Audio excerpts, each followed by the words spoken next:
Ovo nije još jedna humoristična reklama za pivo. Na, Sokole, na voću,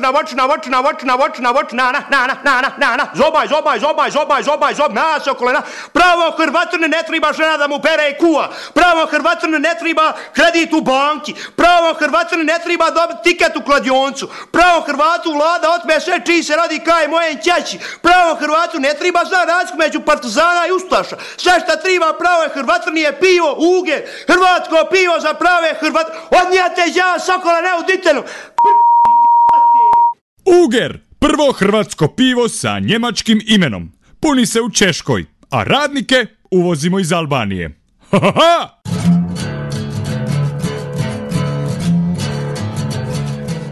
Je li ti, gospodine Siniša, truješ našu mladež ovakvim video uradcima? Sami odmah reci ko stoji iza tebe, neki masoni, ko te financira, crveni đavoli, 3 točkice. Iza mene stoji moja mama sa dobrom spizom i cijeli kvart Spinut, najbolji kvart u cijelom svemiru.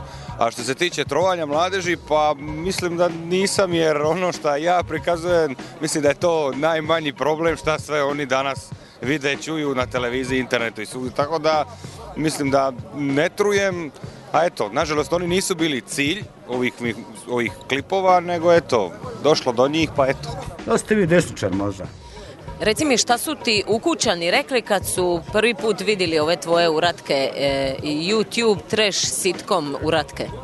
Da nisam mater rekla da nisam normalan, da treba ići na liječenje, a tata je zažalio zašto me napravio. Tako ozbiljno? Ma nije to tako, ja i tata smo jako slični pa se onda zezamo jedan drugog. Recimo, ja i tata imamo šemu da jedan drugoga probamo ispripadat kad god ovi drugi ne gleda, onda to bude svega i svačega, onda recimo da je sebi kavu napravi, ja ga ispripadam pa isproliva sve. Tako da tata mi je ko najbolji prijatelj, tako da zezancija po kući. A rekli su uglavnom da nisam normalan, kao što većina ljudi kaže. Ali volim sisice da ga jebeš. Ove, kako bi rekli, zahebancije imaju pun kufer klikova na YouTube-u. Jel te neko kontaktira s ovih jačih televizija možda da dođeš? Nije me niko kontaktira, do duše iskreno ću vam reći, nekako mi radim to više za svoj gušt, nekako za ljubav i mislim da ako ikad otiđe to negdje na neku nacionalnu televiziju, nažalost kaj sa svim stvarima to bi vjerojatno prestalo biti to bi se vjerojatno razvodnilo, a ovako jednostavno nije mi niti napeto, a niti ne želim, nego jednostavno sam sam svoj gazda i onda radim šta hoću. Nije mi trenutno ni napeto, trenutno sam fokusiran na kazalište i na GKM i to je to. Ovo je nečuveno! Što se događa s ovim gradom? Djeca siluju učiteljice, ubojice haraju ulicama i popi više ne spavaju s dicom.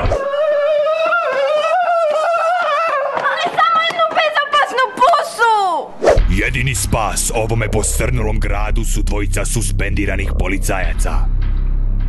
Alo, zovite mi Žorža i Baklavu.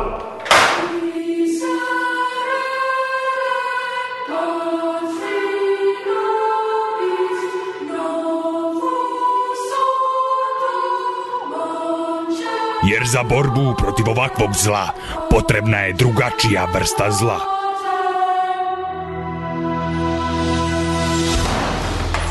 Šta je načelniče, šta si nas zva?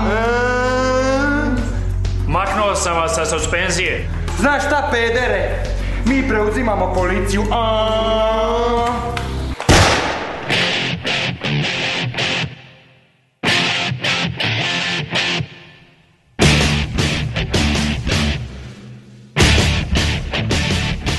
Amo sad malo o tebi. Glumačku akademiju završio si u Osijeku.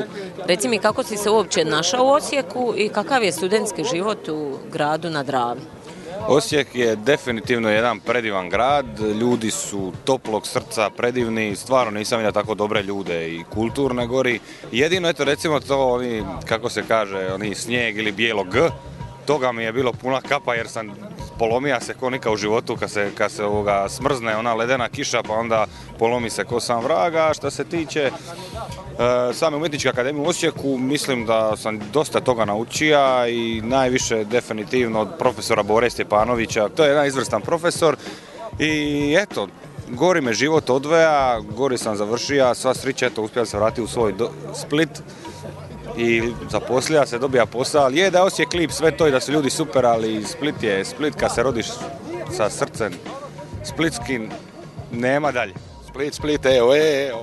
Evo, sad si nam se vratija u Split, mislim ima već, stalni si zaposlenik GKM-a, je li to stalni posao, baš ono da od toga živiš ili? Pa da, to je stalni posao, živim od toga i bitno je da radim posao koji volim.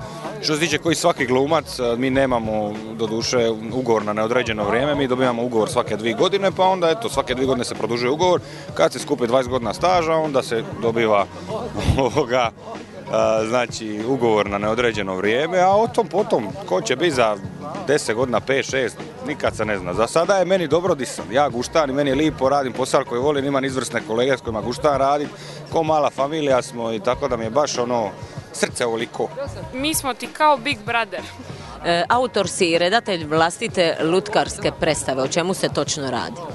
To je Grumblijeve kronike, to je praktički bio moj diplomski ispit iz lutkarstva, ja sam naime završio i glumu i lutkarstvo gori i to je znači to je predstavica o jednome malome glupastom vanzemaljcu koji se zove Grumbli, koji sleti na jednu planetu i onda mora naći dijelove za popravak te rakete, a dijelovi se nalaze kod nekog cara zločestoga Knora koji ima pipke ko ona manistra iz Juhe Knorove i uglavnom znači bazirana je na jednoj igrici koji će možda starija ekipa znat, Neverhood ili ti ga Clayman, i bazirana je po tome i uglavnom što se tiče humora samoga je baziran na Family Guy-u i meni je Seth MacFarlane iz Family Guy-a jedan od uzora i ja bi se definitivno jednog dana baviti animiranjem i raditi animaciju i posuđivati glasove, zato što ono stvarno prijatelji me zovu da ima triljon glasova, da uvijek mogu raditi svakakve gluposti.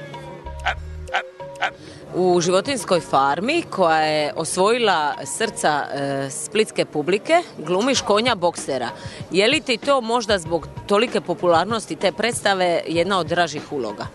Pa definitivno mi je za sada trenutno u kazalištu jedna od dražih uloga, naravno tu na graniči ova Grumblijeva gdje sad igram Grumblija, ali draga mi je zbog toga zato što je Lemo mi dopustio da se doslovno zezam s tom ulogom i da radim šta hoću. Malo ljudi zna, to je praktički par mojih bliskih prijatelja zna koji su gledali predstavu da sam tog lika bazira prema jednome prijatelju iz kvarta. Nećemo o tome, ali dobro. Tako da eto, baš mi je bilo gušt radit jer mi je stvarno doslovno što sad god predložio čovjek, znači Lemo je došao i rekao u redu, može i prolazi sve i drago mi je igrati tu predstavu jer baš poslije nje bude nekako opušten, zezan se sa publikom i sa svime i sa kolegama, tako da ono baš nekako bude zdrava atmosfera poslije te predstave. Nešto neopisivo.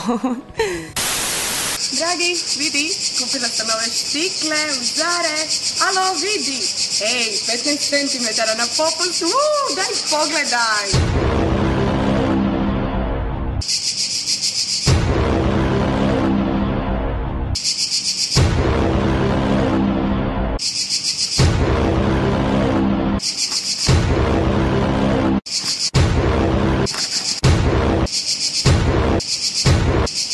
Ja više ne mogu! Prekidan, imaš presjebane prste na nogama! Ali ja bi amputirala stopala zbog tebe! Ja ti moram nešto reći. Ja tebi. Ja hoću prekiniti ovu vezu. Ali trudna sam. Kod tebi, ja sam prvi nekad. Šta pušiš? Trudna si, šta pušiš? Nemoj pušit.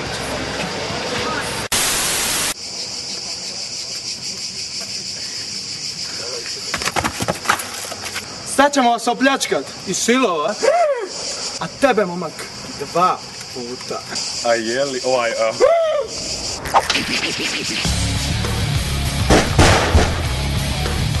Sad sam napaljena, idemo doma.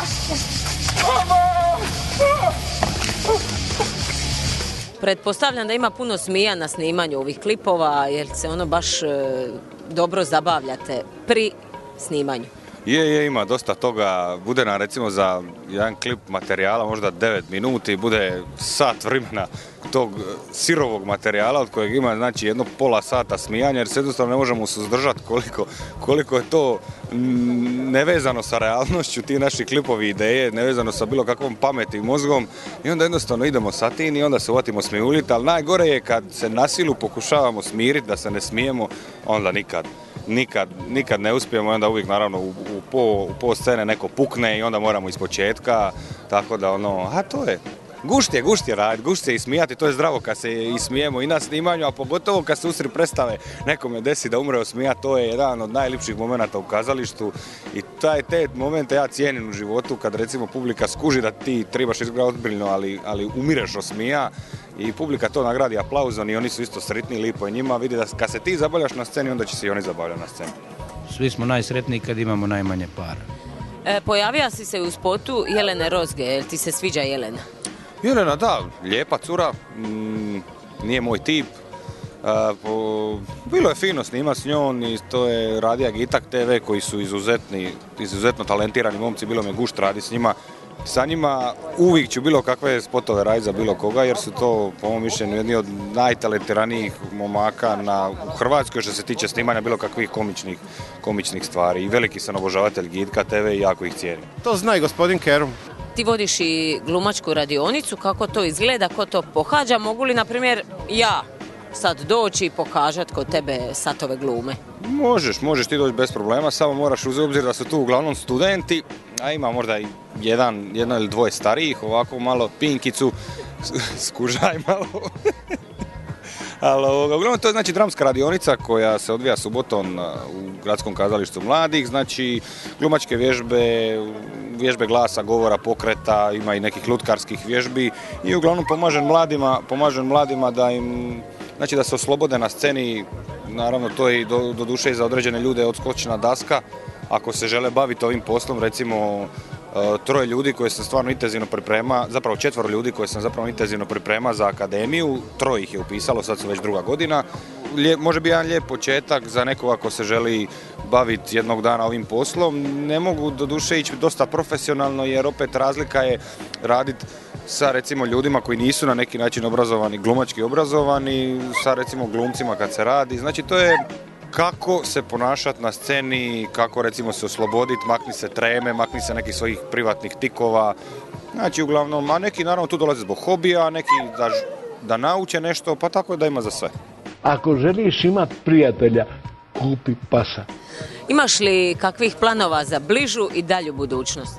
Imam jedan jako, po mom mišljenju, najbolji plan u galaksiji. Znači prvo, zaljubit se to jesam, skupi za jednu lipu malu garsonjericu, imam svoj autić i nas dvoje da napravimo malu porodičicu i to bi bilo, to mi je broj 1 sada jer polako ulazim u 30-u, starim, vrijeme je za malu dječicu, jel?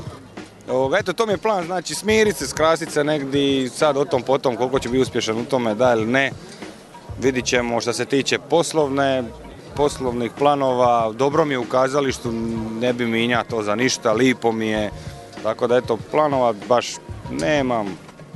Kud me vitar odnese? Šta ste se svi usrali? Došla sam da nazdravimo. Čere tako, pičkice, ko pravi umjetnici.